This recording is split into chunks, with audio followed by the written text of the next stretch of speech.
우리 같이 말씀을 봅니다.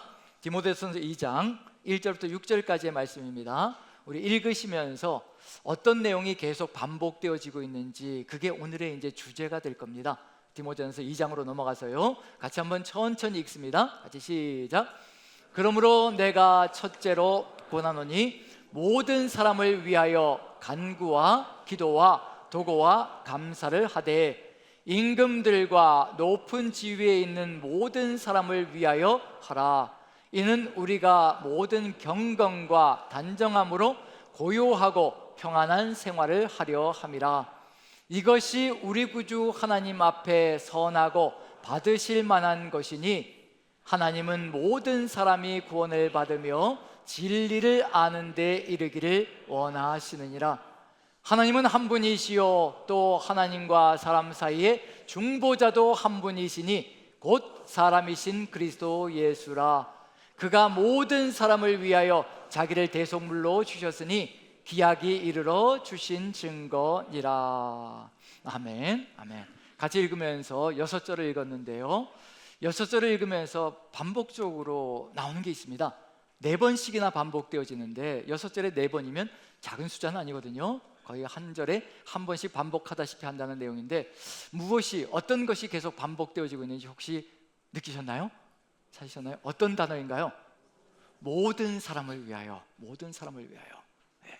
하나님께서 간절히 소망하는 것이 무엇인가를 깨달아가는 시간인 것 같습니다. 모든 사람을 위하여, 모든 사람을 위하여, 모든 일을 위하여라는 그런 말이 계속해서 반복되어지고 있습니다. 지난주에 말씀을 같이 나누었던 것이 하나님의 영광의 복음이라는 내용을 같이 나눴거든요. 그 하나님의 영광의 복음은 다른 것이 아니라 바로 긍휼이라는 거. 하나님의 긍휼하심이 우리 안에 가득히 들어차게 되면 우리도 그 긍휼로 나아가게 될 때 주변이, 세상이 정말 그 긍휼함 속에서 평강을 누리는 길로 나아갈 수 있다는 것을 같이 나누며, 지난주에는 하나님의 영광의 복음에 대하여 나눴습니다. 그럼 오늘 2장으로 넘어가면서요, 1장에서는 하나님의 영광의 복음이 무엇인지, 그 긍휼이 무엇인지를 같이 나눴다면 2장으로 넘어가면서 모든 사람을 위하여 하라라고 계속해서 강조하고 있습니다. 그럼 복음은 누구를 위한 것일까요? 복음은 나만을 위한 것이 아니라, 우리만을 위한 것이 아니라 모든 사람을 위한 것이라는 것이 분명히 드러납니다. 모든 사람을 위한 복음, 그것이 바로 우리가 지금 마음에 새기면서 걸어가야 될 삶의 길이라는 얘기거든요. 왜 2장으로 넘어와서 이렇게 모든 사람을 위하여라고 계속 강조하고 있을까? 교회 내에 우리 자신의 마음속에 나만을 위한 것이라는 생각이 은연중에 들어가 있을 수가 있습니다.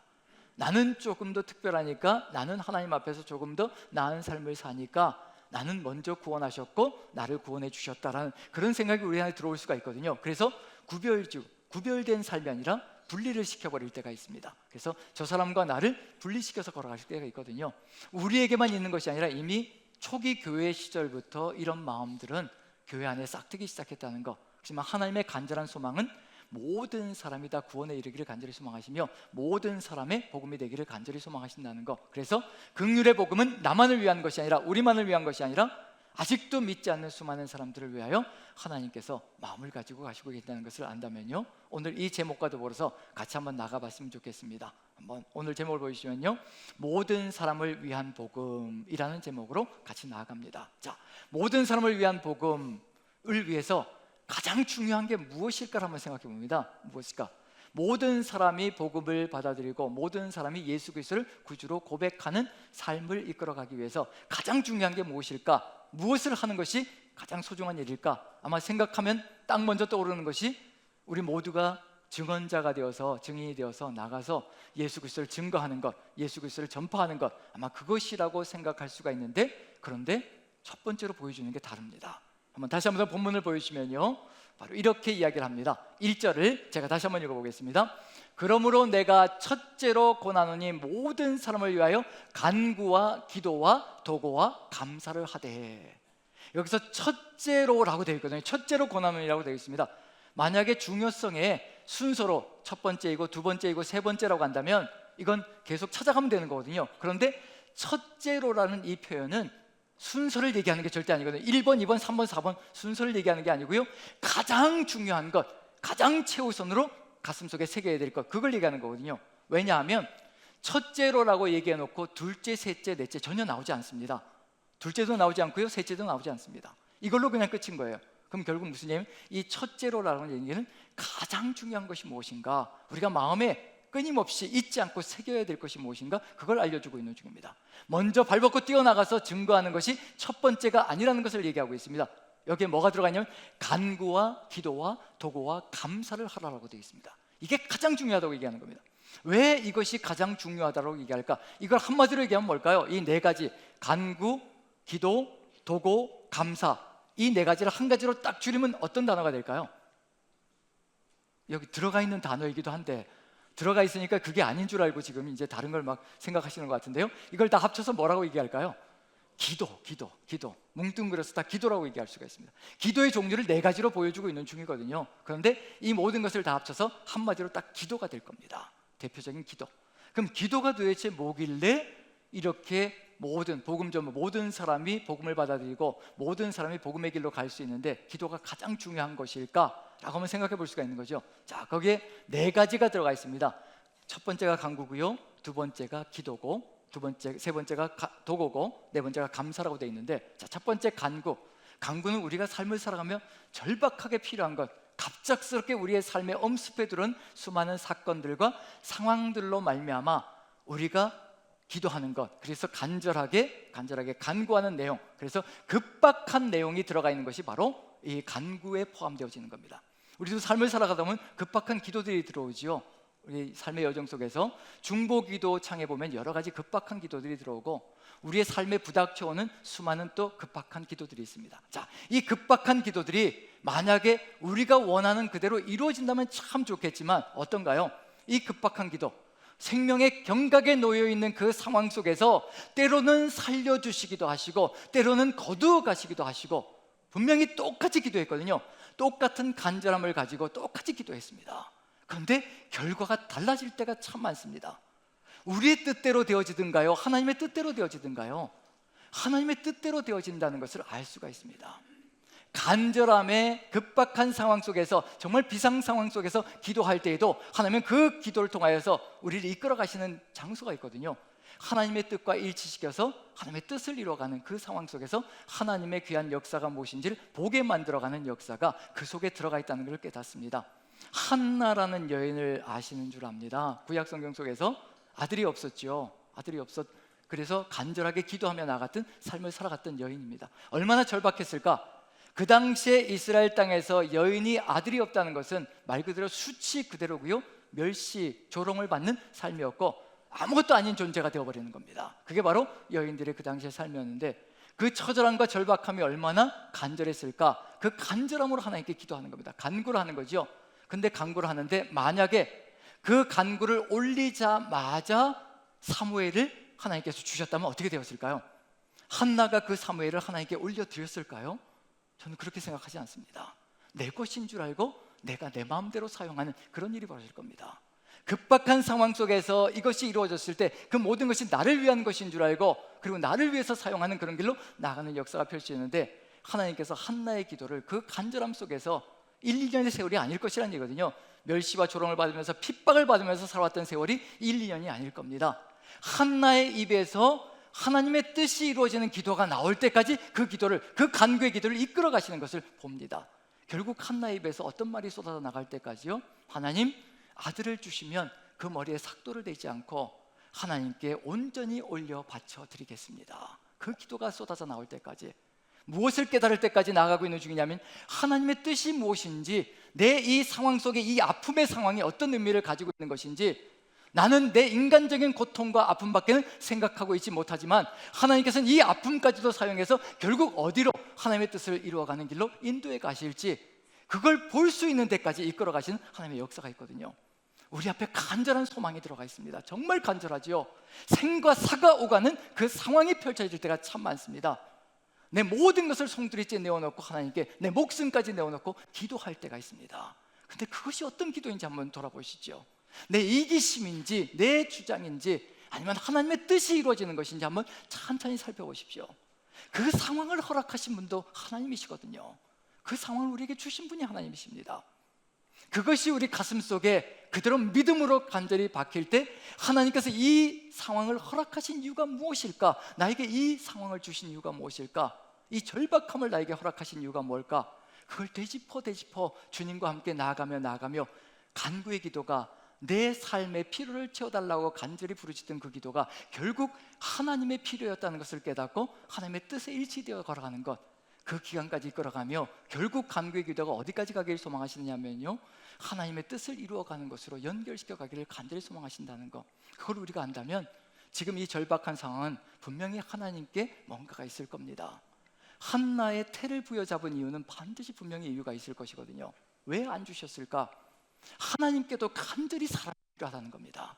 나도 필요하다 얘야. 나도 한 사람이 너무너무 필요하다. 자기의 모든 것을 다 쏟아놓고 자신의 모든 것을 다 내어놓을 수 있는 그 한 사람이 나도 필요하다. 너도 아들이 필요한 것처럼, 간절히 필요한 것처럼 나도 한 사람이 너무도 소중하게 필요하다. 그 아버지의 뜻을 깨닫고 간구가 하나님의 뜻을 만지는 기도가 될 때 하나님의 역사는 놀랍게 펼쳐지기 시작한다는 것. 나만을 위한 것이 아니라 온 세상을 가장 아름답게 만들어가는 역사가 펼쳐진다는 겁니다. 그래서 말씀 속에 그를 향하여 우리의 가진 바 담대한 것이 이것이니 그의 뜻대로 무엇인지 구하면 들으심이라. 그의 뜻을 향하여 이끌어 가시면서요, 우리가 필요한 것도 허락하시고 하나님의 뜻도 이루어가는 아름다운 세상을 열어가기 위하여 우리에게 절박한 상황도 허락하십니다. 그 상황 속에서 하나님의 마음을 볼 수 있는 그 눈, 그것이 우리에게 너무 절실히 필요하거든요. 이 눈을 열어가는데 우리에게 필요한 것이 있습니다. 다른 것이 필요한 것이 아니거든요. 간구 다음에 뭐가 자리 잡고 있는? 기도라는 것이 자리 잡고 있습니다. 기도는 일상 속에서 하는 거거든요. 간구는 특별할 때, 긴급할 때, 정말 절망적일 때 하나님께 울부짖는 기도라고 한다면요, 그 다음에 따라오는 기도라는 것이 있습니다. 이건 일상의 기도를 얘기하는 겁니다. 예수님이 평생을 통해서 기도하셨던 그 모든 것들이 이 두 번째 포함되는 기도 속에 포함됩니다. 우리도 삶을 살아가며 기도하지요. 그 기도의 목적이 뭐고 뜻이 무엇일까요? 예수님께서 기도하셨던 내용을 보면요, 처음부터 끝까지 오직 하나님의 뜻을 향하여 자신의 생각을 꺾고 그리고 자신의 마음을 내려놓고 하나님의 뜻에 일치시켜 가시며 계속해서 가고 있는 상황들이 펼쳐집니다. 이적과 기적이 펼쳐지는 상황 속에서 이적과 기적이 펼쳐지거든요. 사람들이 예수님을 찾고 난리가 났습니다. 병자들이 몰려오고요, 그리고 싣고 오고 갖은 병과 귀신 들린 자들이 예수님께 몰려옵니다. 마가복음 1장에 나와 있는 내용이거든요. 몰려옵니다. 예수님의 인기가 하늘 높은 줄 모르고 치솟습니다. 그리고 밤 늦게까지 그 많은 사람들을 치유하시며 회복시켜 주십니다. 사람들이 몰려오는 거죠. 그런데 새벽 미명에 예수님께서 일어나셔서 한적한 곳을 찾아가시는 겁니다. 기도하시는 겁니다. 왜 이 땅에 오셨을까? 우리가 이 땅에 있는 존재 이유가 뭘까? 정말 사람들이 높이 박수치면서 영광을 돌리고 있는 중이거든요. 대단하다, 정말 대단한 인물이 이 땅에 태어났다. 그리고 박수를 보내며 영광을 돌리기 시작합니다. 그때 새벽 미명에 일어나셔서 한적한 곳을 찾으시는 겁니다. 왜 그러셨을까? 우리 같으면 그 인기에 편승하면 내가 원하는 걸 얼마든지 얻을 수 있을 것 같은데, 그런데 새벽 미명에 일어나셔서 한적한 곳을 찾으십니다. 그런데 제자들이 샅샅이 들으면서 예수님을 찾아오는 겁니다. 왜냐하면 사람들이 찾고 있으니까요. 난리가 났으니까. 이른 아침부터 난리가, 사람들이 뭐 버거지를 몰려오면서 예수님을 찾고 난리가 났으니까 제자들이 또 샅샅이 들으면서 예수님을 찾는 겁니다. 그리고 한적한 곳에서 기도하는 예수님을 만났습니다. 여기서 뭐 하고 계십니까? 사람들이 찾고 난리가 났습니다. 제자들이 그렇게 얘기하거든요. 그 옆에 같이 무릎 꿇고 하나님의 뜻을 받들며 기도하는 것이 아니라 사람들이 찾고 난리가 나는데 여기서 뭐 하고 계시는 겁니까? 지금 저희 가야 하지 않습니까? 그때 예수님께서 하신 말씀이 있습니다. 이제 다른 마을들로 가자. 거기서도 복음을 전해드리니 내가 이를 위하여 이 땅에 왔노라.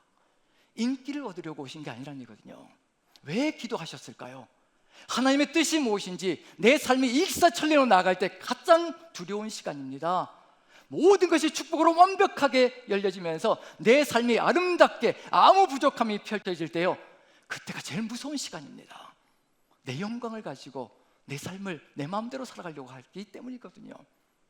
하나님께서 우리에게 이 축복을 허락하신 이유가 무엇일까? 주님은 무릎 꿇습니다. 한적한 곳을 찾습니다. 주님과 하나님과 독대하시는 겁니다. 그리고 뜻을 묻습니다.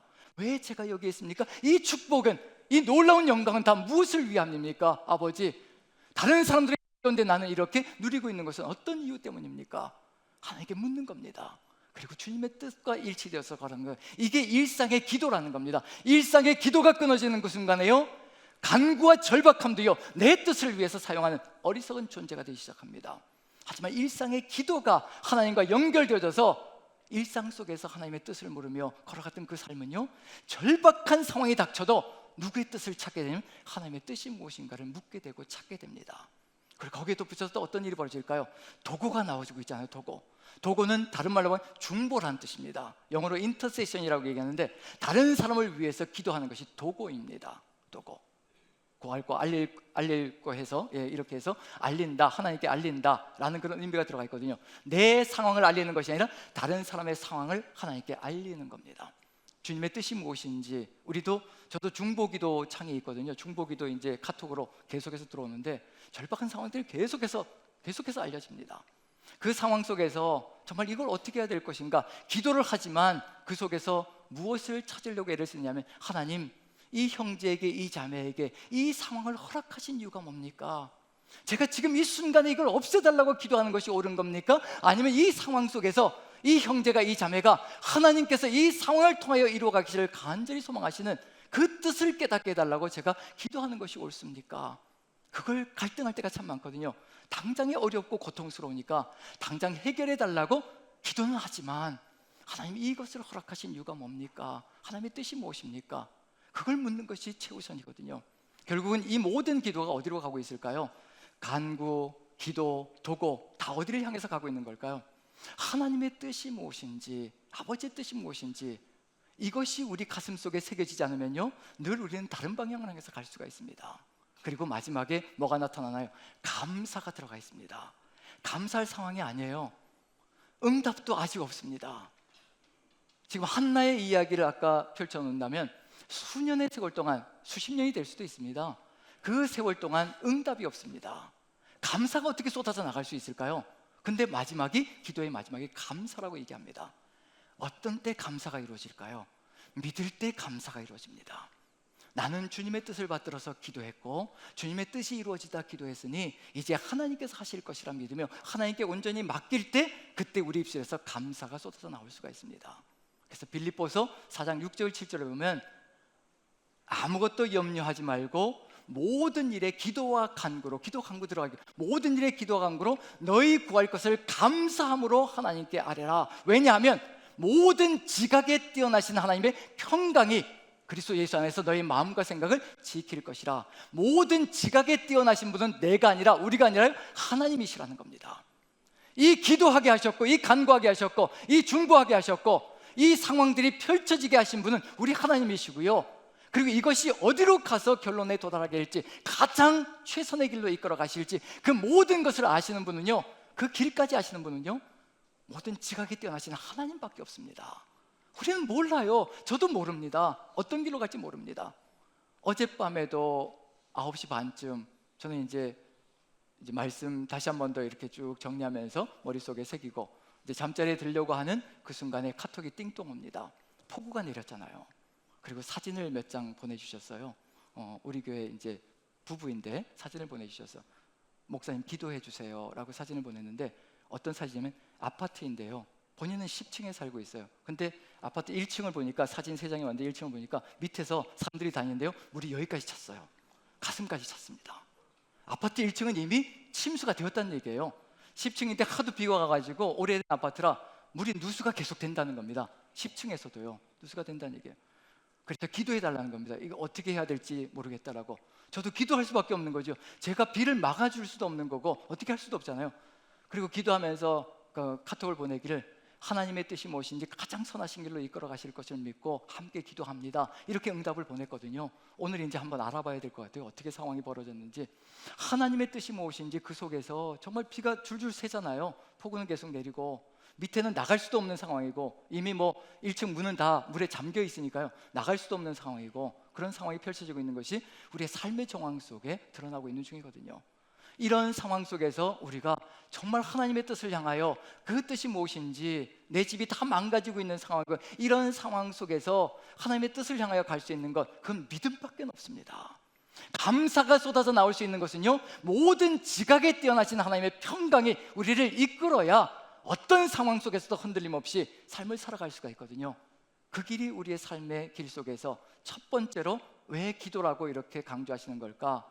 첫째로 권하노니, 첫째로 모든 사람에게 복음이 증거되고 모든 사람을 위하여 첫째로 해야 될 것이 왜 기도라고 이야기를 하는가? 그게 바로 2절 속에 들어가 있습니다. 2절을 같이 한번 읽어보죠. 2절 같이 읽습니다. 시작.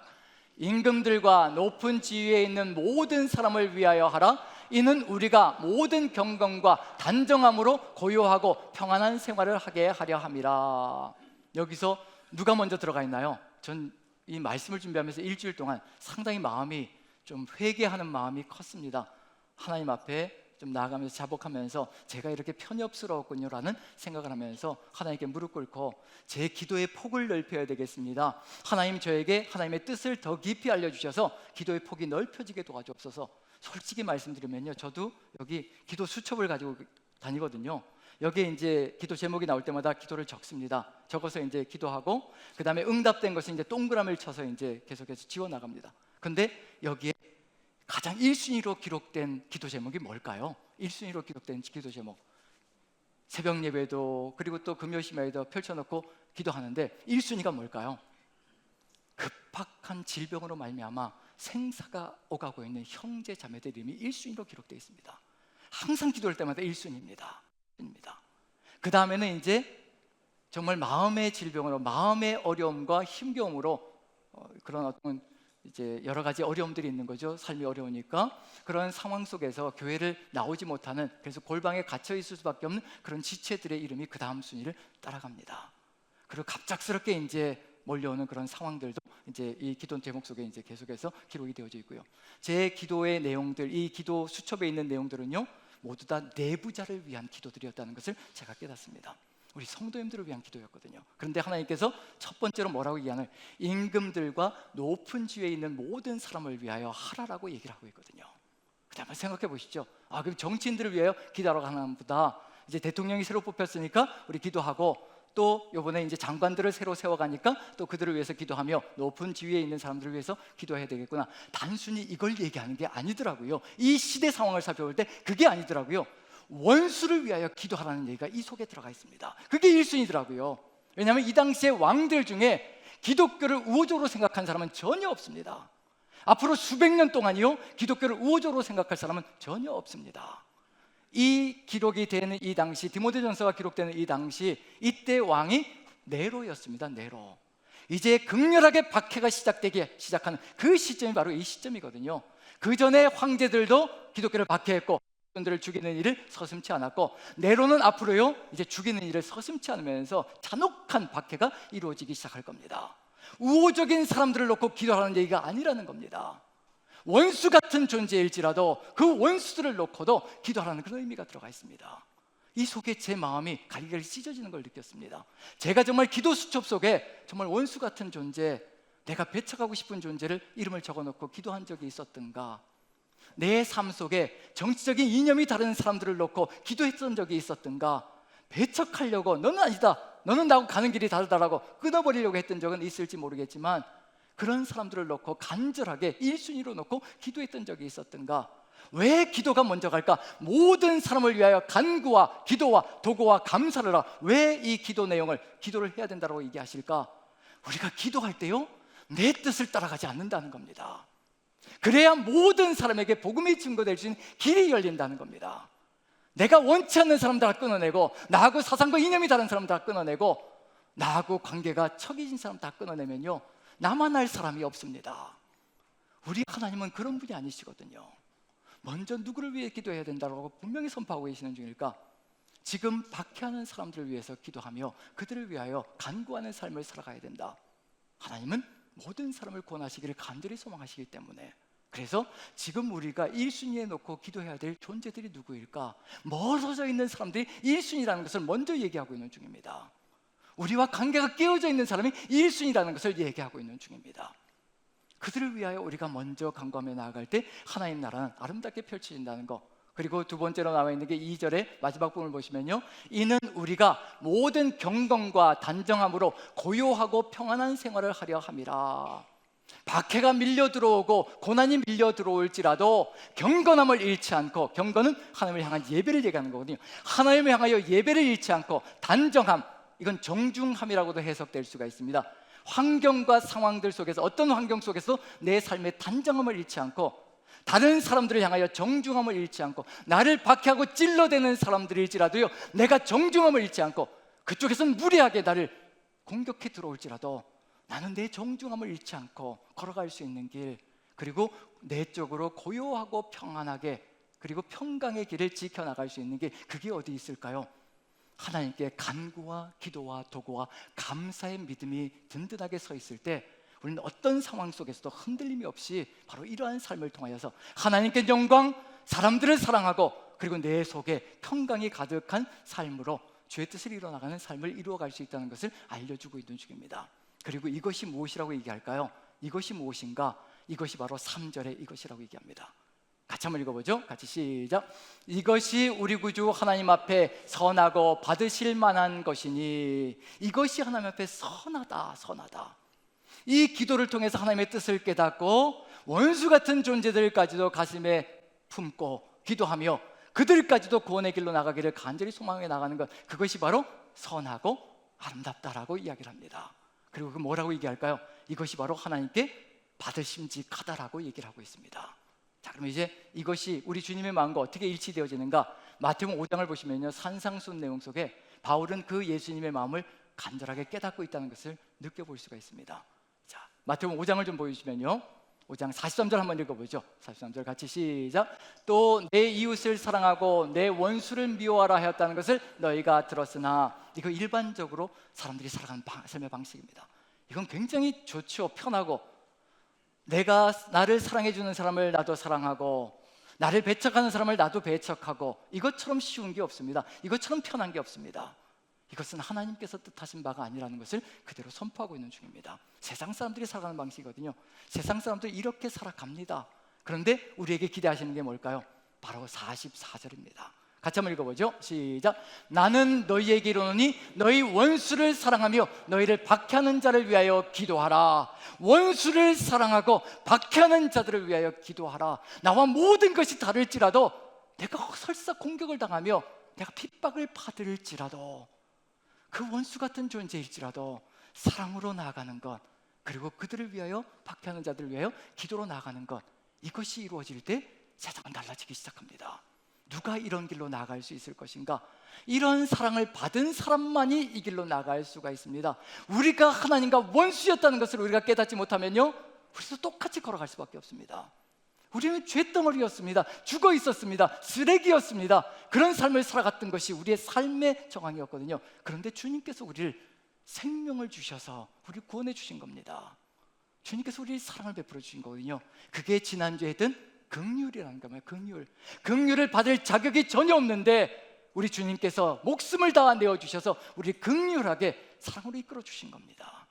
그 사랑이 가슴 속에 가득 들어차 있는 자, 그 예수님의 긍휼하심이 내 삶을 움직이고 있는 자, 그 사람은 원수를 사랑할 수가 있고 또 박해하는 자를 위하여 기도하는 존재가 됩니다. 왜 그럴까요? 이걸 깨달았기 때문에 그렇습니다. 이걸 깨달아야 합니다. 45절 같이 한번 읽어보죠. 같이 시작. 이같이 한즉 하늘에 계신 너희 아버지의 아들이 되리니 이는 하나님이 그 해를 악인과 선인에게 비추시며 비를 의로운 자와 불의한 자에게 내려주심이라. 하나님께서 모든 사람을 가슴에 품고 가신다는 것을 얘기하고 있는 중입니다. 우리 주님께서는 해도 똑같이 악인과 선인에게 비추어 주시고 비도 역시 똑같이 내려주시는 겁니다. 나에게만 햇빛이 있고 나에게만 비가 내리는 것이 절대 아니거든요. 우리 하나님의 사랑의 마음이라는 겁니다. 모든 인류에게 똑같은 마음을 가지고 계시다는 것을 알려주고 있는 중입니다. 기도하지 않으면 이 마음이 들어오지 않습니다. 기도하지 않으면요, 이 마음을 깨달을 수가 없습니다. 주님의 그 마음을 느낄 수가 없습니다. 기도하지 않고요, 내 무릎을 꺾지 않으면요, 내 고집과 내 주장과 내 생각으로 가득 들어차서 살아가는 것이 우리 인생길이라는 것을 알려주고 있는 중입니다. 꺾어야 합니다. 내 중심을 꺾어야 되고요, 내 힘을 꺾어야 되고요, 내 생각을 꺾어버려야 하나님의 뜻이 내 안에서 살아서 움직이기 시작합니다. 그런 삶이 이루어져야 하나님의 뜻이 이루어지며 하나님의 온전하심과 같이 우리도 온전한 길로 걸어가는 그 삶을 걸어갈 수가 있습니다. 하나님을 닮아가는 겁니다. 하나님은 간절히 소망하시는 것이 있거든요. 하늘에 계신 너희 아버지의 온전하심과 같이 너희도 온전하기를 원한다. 하나님의 그 긍휼하심과 같이 너희도 긍휼함이 가득히 들어차기를 원한다. 그 긍휼함이 가득 들었을 때 이 세상이 얼마나 아름다울지 한번 생각해 보십시오. 달라질 겁니다. 모든 사람이, 이 인류가 주님의 그 긍휼하심을 가슴에 가득히 품으면요, 이 세상은 정말 달라질 겁니다. 굳이 이 땅에서 하나님 천국 주세요라고 얘기하지 않을 겁니다. 왜냐하면 우리가 살아가는 삶이 천국의 아름다운 삶이기 때문에, 우리가 서로 사랑하며 그 긍휼을 입었기 때문에 나도 너를 위하여 내 목숨을 내어둔 긍휼을 베풀 것이라, 긍휼을 살아갈 것이라, 그것이 주님께서 뜻하신 바거든요. 그게 바로 그 다음 부분을 보시면요, 한번 읽어보죠. 자, 디모데전서 2장을 보여주시면 좋겠습니다. 이것이 우리 구주 하나님 앞에 선하고 받으실 만한 것이니, 바로 이러한 것이 선하다는 겁니다. 하나님이 기뻐하시는 거라는 겁니다. 하나님의 선이라는 얘기가 되는 거고요. 그리고 받으실 만한 것이다. 뭘까요? 연락이라는 뜻이거든요. 이게 바로 하나님이 기뻐하시는 예배다라는 겁니다. 우리 주님이 기뻐하시는 예배, 우리 주님이 받고 싶은 건 예배잖아요. 우리의 예배잖아요. 이게 바로 삶의 예배이고, 이게 바로 우리가 걸어가야 될, 주님께 올려야 될 진정한 예배다. 입술로 끊임없이 주님 사랑합니다, 주님 찬양합니다 고백하는 그것이 우리에게 중요한 것이 아니라, 그 입술의 고백이 우리의 삶이 되어서 주님이 받으실 만한 것이 될 때 최고의 예배가 이루어지는 겁니다. 그 예배를 통해서 세상이 달라지는 거고요. 그럴 때 어떤 일이 벌어질까요? 4절, 이것이 삶 속에서 이루어집니다. 같이 한번 읽어보죠. 시작. 하나님은 모든 사람이 구원을 받으며 진리를 아는 데 이르기를 원하시느니라. 이 마음이 들어오는 겁니다. 나만이 아니라 모든 사람이구나, 모든 사람을 구원하시기를 간절히 소망하시는구나. 그것을 우리가 마음에 새긴다면 우리 주님과 함께 이 길을 아름답게 걸어가는 존재가 될 것이라는 거. 그런데 여기서 반드시 기억해야 될 것이 있습니다. 하나님은 모든 사람이 구원을 받으며 진리를 아는 데 이르기를 소망하신다. 우리는 구원받기는 참 좋아합니다. 구원받는 것은 너무 좋아하죠. 펄쩍펄쩍 뛰면서 좋다고 하죠. 그런데 구원받는 것과 무엇이 일치가 되어져야 되냐면, 진리를 아는 것과 일치가 되어져야 되는 겁니다. 이 두 가지는 절대 분리되어서는 안 됩니다. 구원을 받는 것과 진리를 아는 것은요, 절대로 떨어질 수가 없습니다. 진리를 알아야 그게 구원이거든요. 바로 영생이 뭐라고 얘기했나요? 영생은 유일하신 참 하나님과 그의 보내신 자 예수 그리스도를 아는 것이니라. 그 속에 들어가 있거든요. 바로 진리를 알아야, 진리가 누구이신가요? 예수님께서 내가 곧 길이요 진리요 생명이니 나로 말미암지 않고는 아버지께로 올 자가 없느니라. 예수 그리스도가 누구이신지 알아야 우리는 이 땅 위에서 진정한 구원의 길을 아름답게 걸어가며 구원받은 자답게 걸어가는 삶을 열어갈 수 있다는 것. 지금 우리는 예수 그리스도를 알아가고 있는 중입니다. 진리를 알아가고 있는 중입니다.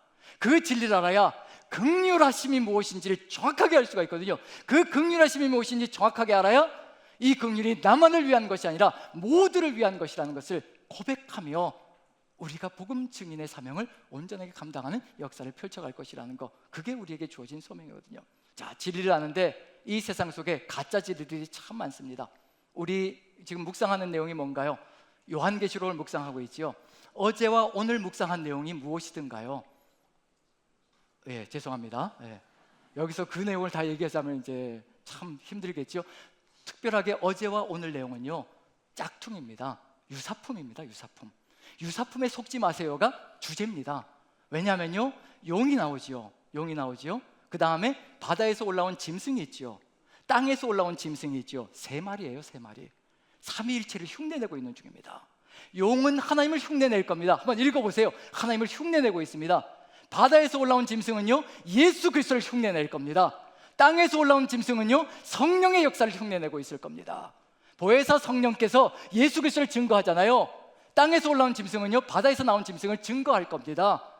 삼위일체를 모방하고 있고 흉내내고 있는 것, 속지 말아야 합니다. 그런데요, 중요한 건 뭐냐면요, 이 세상에 사단의 삼위일체가 어찌 그렇게 화려하고 어찌 그렇게 현란하고 어찌 그렇게 또 대단하고 위용이 있는지 거기에 빨려 들어가거든요. 나도 저기만 따라가면 나도 세상 속에서 큰 소리치고 제대로 한번 살아보겠다, 그런 생각이 가슴속에 확 밀려 들어옵니다. 그래서 속는 겁니다. 그래서 유사품에 속지 마세요가 바로 어제와 오늘의 내용의 핵심 내용입니다.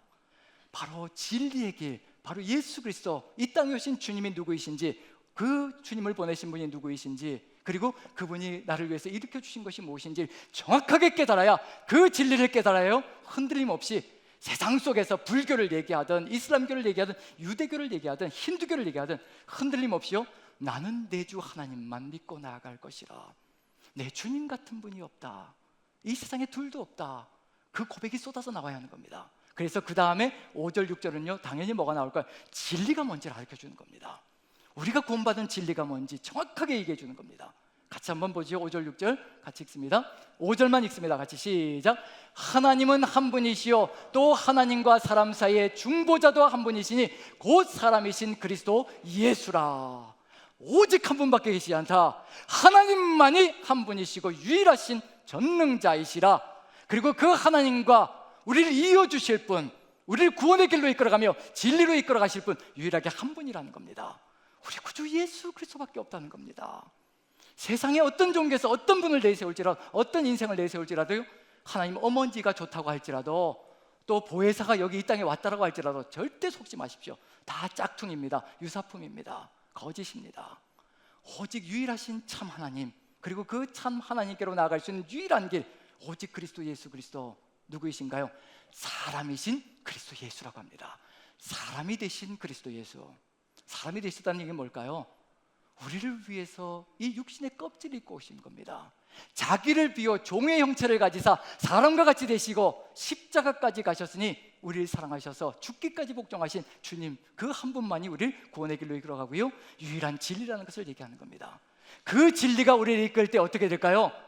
우리도 그 삶을 따라가게 되어 있습니다. 그래서 다른 겁니다. 짝퉁하고 다른 게 뭐냐면요, 이 진리, 우리 구주 예수 그리스도가 나를 위해서 생명을 다 내어주신 우리 주님, 인간이 되셔서 나를 위해서 모든 것을 다 내어주신 그 주님이 내 삶의 주권자가 되시고 인도자가 되실 때, 나도 주님의 뒤를 따라서 나도 기꺼이 내 생명을 다 내어놓고 주의 길을 따라가겠습니다라고 고백하는 역사가 펼쳐진다는 겁니다.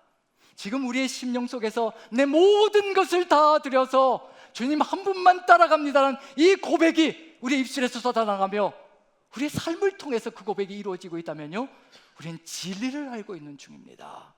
그 진리가 우리를 어떤 것에도 흔들림 없이 평강의 길로 이끌어갈 겁니다. 환경과 상황이 상관없습니다.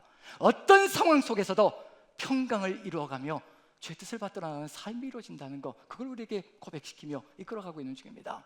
그리고 그분이 바로 6절 이와 같이 우리에게 해주신 분입니다. 같이 한번 읽어보죠. 시작. 그가 모든 사람을 위하여 자기를 대속물로 주셨으니 기약이 이르러 주신 증거니라. 모든 사람을 위하여 대속물로 주신 겁니다. 나만을 위한 것이 아닙니다. 모든 사람을 위해서입니다. 정치계를 바라보면서 요즘 이제 장관들을 세우고 있잖아요. 장관들을 세워가면서 이제 청문회가 이루어지기 시작합니다. 그래서 장관들에 대한 이력들, 그리고 했던 일들, 그리고 지금까지 살아왔던 삶의 모습들을 이제 쭉 저도 한번 읽어보거든요. 어떤 사람인가. 근데 속으로 이런 생각이 들기 시작하는 겁니다. 이런 쓰레기가 어떻게 우리를 이끌어갈 수가 있지? 이런 생각이 드는 거예요. 저도 교수하면서 논문을 학계 발표하고 학술제 발표하고 그렇게 살았거든요. 그런데 가장 주의하는 게 뭐냐면 표절입니다. 표절. 한 문장도 표절이 안 되게 하기 위해서 최선을 다하는 거거든요. 그게 윤리고 그게 도덕이거든요. 그런데 제자들의 논문을 그대로 표절을 해서 사용을 하고, 근데 표절한 것까지도 그래요, 그렇다고 치십시다. 근데 거의 갖다가 제자들 논문을 갖다가 판박에 해놓고서 자기 이름을 제1저자로 딱 집어넣는 겁니다. 그런 이야기를 들으면서 이거 쓰레기 아니야? 윤리도덕도 모르고 이렇게 살아가는 사람이 어떻게 장관이 돼서 우리를 이끌어간다고 그러지? 근데 손가락질할 때, 저 쓰레기를 손가락질할 때 세 손가락이 저를 향하더라고요. 하나님께서 이렇게 말씀하시는 것 같습니다. 너는 지금 내가 너를 구원해주고 너를 생명의 길로 이끌어서 쓰레기였던 것을 잊고 살아가는구나. 너도 그런 쓰레기였다, 얘야. 너도 그런 쓰레기였다. 네가 지금 생명의 길 속에서 나로 말미암아, 긍휼로 말미암아 네가 쓰레기에서 깨끗한 삶으로 나아가는 그것이 네가 스스로 한 것인 줄 알고 큰 소리치며 나아가는 줄 모르겠지만, 그나 너나 똑같이 죽어 있었고 똑같이 죄인이고 똑같이 쓰레기였다는 것은 마찬가지 아니겠느냐. 내가 너에게 그 사람의 모습을 보여주는 것은 쓰레기라고 손가락질하라고 너에게 보여주는 것이 아니라 간구와 기도와 도구와 감사를 가지고 기도하며 그 삶이 올바르게 나아갈 수 있고 구원의 길로 나아갈 수 있게 하라고 너에게 보여주는 것이 아니냐. 근데 너는 왜 정죄하고 있느냐. 그 말씀을 저에게 주시는 겁니다. 제가 하지 못했던 것이 바로 그런 거거든요. 정치인들을 위해서 정말 진심을 담아서 좌든지 우든지 상관하지 않고 오직 주의 뜻이 이루어지이다, 구원의 길로 나아가게 이끌어가는 그 삶의 길, 그게 우리에게 있다면 우리는 어느 길을 걸어가고 있는지는 바로 그가 모든 사람을 위하여 자기를 대속물로 주셨다는 것을, 이 진리를 깨닫고 있는 겁니다. 나를 위해서만 대속물로 주신 것이 아니라요, 모든 사람을 위해서 대속물로 주신 겁니다. 정죄하라고 다른 사람을 내 앞에 두시는 것이 아니라, 그 사람의 비리를 알게 하는 것이 아니라, 기도하라고, 하나님의 뜻을 받들어 기도하라고 나에게 말씀을 주시는 것이라는 것, 하나님은 모든 사람이 구원의 길에 이르기를 간절히 소망하신다는 것, 그걸 우리가 마음에 새긴다면요, 이 복음은 나만을 위한 것이 절대 아니라는 겁니다. 우리 모두를 위한 것이고요, 지금도 이 창원 지역에 아직도 믿지 않고 있는 수많은 사람들을 위하여 이 복음은 흘러 넘쳐야 된다는 것을 알려주고 있는 중입니다. 그것을 위해서 우리가 무엇을 해야 될까요? 그게 바로 그 다음 부분에 나타나는데요, 남자와 여자. 이제 우린 다 남자와 여자잖아요. 제3의 성은 없는 거죠. 제3의 성이 있다고 한다면 그건 또 이제 저쪽으로 가야 됩니다. 자, 제3의 성은 없습니다. 자, 요즘 보니까 대한항공 보니까 아내가 이제 대한항공 이렇게 예약을 하려고 들어갔는데요, 어떤 일이 벌어지냐면, 이게 첫 번째 남자입니까 여자입니까, 세 번째 불특정이라는 게 들어와 있어요. 벌써 그렇게 들어와 있는 겁니다. 그래서 우리의 삶 속에서도 그런 공격들이 시작되고 있다는 얘기거든요. 자, 그런 점에서 이제 우리가 가야 될 길, 남자와 여자로서 가야 될 길이 무엇인지 한번 보고 마무리 짓도록 하죠. 자, 8절 같이 한번 읽어보죠. 남자들에게 먼저 이야기합니다. 왜냐하면 집안의 믿음의 가장이기 때문에 바로 이것이 선두에 서야 된다는 겁니다. 무엇을 해야 될까? 한번 읽어보죠. 같이 읽습니다. 시작. 그러므로 각처에서 남자들이 분노와 다툼이 없이 거룩한 손을 들어 기도하기를 원하노라. 각처에서, 모든 상황 속에서 어떤 상황이 펼쳐지든지 어떤 장소에든지 남자들이 먼저 뭘 하라냐면, 나와 다르기 때문에 분노, 다툼을 가져가라는 얘기가 절대 아닙니다.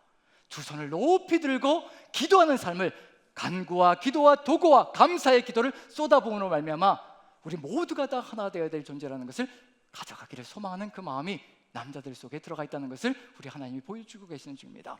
우리 남자들이 먼저 가져가야 될 게 뭘까요? 집안의 가장으로서, 믿음의 가장으로서 바로 이 길을 먼저 걸어가는 것, 그게 우리에게 절실하게 필요합니다. 그 다음에 뭘까요? 여자들, 9절 10절 같이 한번 읽어보죠. 남자들이 이렇게 걸어갈 때 이와 같이 걸어갈 수 있다는 것을 얘기하고 있는 중입니다. 같이 한번 읽습니다. 시작. 또 이와 같이 여자들도 단정하게 옷을 입으며 소박함과 정절로서 자기를 단장하고, 따은 머리와 금이나 진주나 값진 옷으로 하지 말고 오직 선행으로 하기를 원하노라. 이것이 하나님을 경외한다 하는 자들에게 마땅한 것이니라. 여자들도 외모를 치장하는 것에 집중하지 말고, 내면, 오직 내면이 하나님의 선행으로 가득 들어차고, 그리고 하나님을 경외하는 것으로 가득 들어차서 주의 뜻을 이루어나가는 것, 그것이 이루어질 때 어떤 세상이 만들어질까요? 가정이 교회가 되는 겁니다. 가정이 교회가 되고, 그 가정으로부터 온 세상으로 복음이 흘러넘치는, 모든 사람에게, 모든 사람을 위한 복음이 흘러넘치는 역사가 이루어질 것이라는 것을 마음에 새기며, 우리 형제자매님들 같이 한번 인사했으면 좋겠습니다. 우리 자매님들이 형제님들에게, 졸고 있는 형제님들에게 이렇게 한번 선포했으면 좋겠습니다. 두 손 들고 기도하세요. 같이 한번 선포합니다. 같이 시작. 굉장히 자신감이 없이 얘기하네요. 자신감이 없이. 자, 두 손 들고 기도하는 거, 이건 뭘까요? 하나님의 뜻을 받드는 가장이 되어야 된다는 걸 얘기하고 있는 중입니다. 자, 자매님들에게 우리 형제님들이 복수하는 겁니다. 자, 따은 머리, 금이나 진주 좋아하지 말고, 값진 옷 좋아하지 말고 오직 선행과 하나님을 경외하십시오. 같이 한번 인사 나눕니다. 시작하시죠. 시작.